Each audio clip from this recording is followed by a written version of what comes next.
수출 우대국 명단 화이트리스트에서 우리나라를 제외한 일본 정부가 앞으로 바뀌는 수출 관련 규칙을 공개했습니다. 앞서 반도체 소재 세계 품목을 거론했던 것과 달리 이번에는 구체적 품목을 지정하진 않았는데요. 하지만 모호한 표현을 사용해서 마음먹으면 언제든 수출 규제에 나설 수 있는 길을 텄다는 분석입니다. 도쿄 황보현 특파원의 보도입니다. 27개 화이트 국가 리스트에서 한국을 삭제한다. 지난 2일 강유회의에서 결정된 관련 시행령이 실린 일본 관보입니다. 이렇게 공포됐고 시행은 3주 뒤인 오는 28일부터입니다. 일본 정부가 화이트 리스트에 올린 나라는 우리나라를 포함해 27개국인데 빠진 경우는 우리나라가 유일합니다.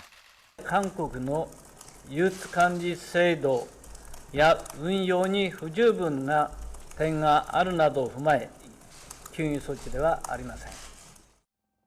오는 28일 화이트 리스트에서 우리나라가 제외되면 그동안 1,100여 개 품목에 대해 3년에 한 번 포괄적으로 허가를 받았던 수출 우대 조치를 받을 수 없게 됩니다.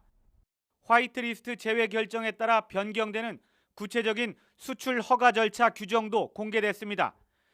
총 50여 페이지에 달하는 시행 세칙인데 지난달 불산 등 반도체 소재 3개 품목을 개별 허가 대상으로 지정한 것과는 달리 이번엔 구체적인 품목을 꼽지는 않았습니다. 대신 세칙에 과거보다 허가를 더 까다롭게 하는 큰 틀의 기준을 제시했습니다.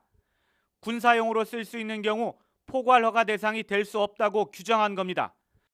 또 군사용으로 사용이 가능할 것으로 의심되는 경우 그리고 수출품을 받는 사람이 군 관계기관이나 군 관계자일 경우에는 별도의 서류를 제출해야 한다고 되어 있습니다.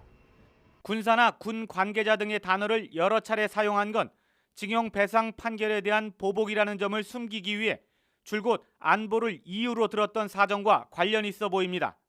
安全保障の観点から我が国の輸出管理制度を適切に実施する上で必要な運用の見直しであります。日韓関係に影響を与えることを意図したものではなく 세칙 기준에 의심되는 경우 관계자 등 모호한 단어를 사용했기 때문에 사실상 일본 정부가 마음만 먹으면 이 기준을 들이밀고 거의 모든 품목에 대해 허가를 까다롭게 하는 게 가능할 것으로 보입니다. 만일 일본 정부가 이런저런 이유를 들어 고의로 심사를 지연하거나 불허하는 등 자의적으로 운영할 경우 우리 기업이 큰 피해를 입을 가능성이 있습니다. 도쿄에서 YTN 황보현입니다.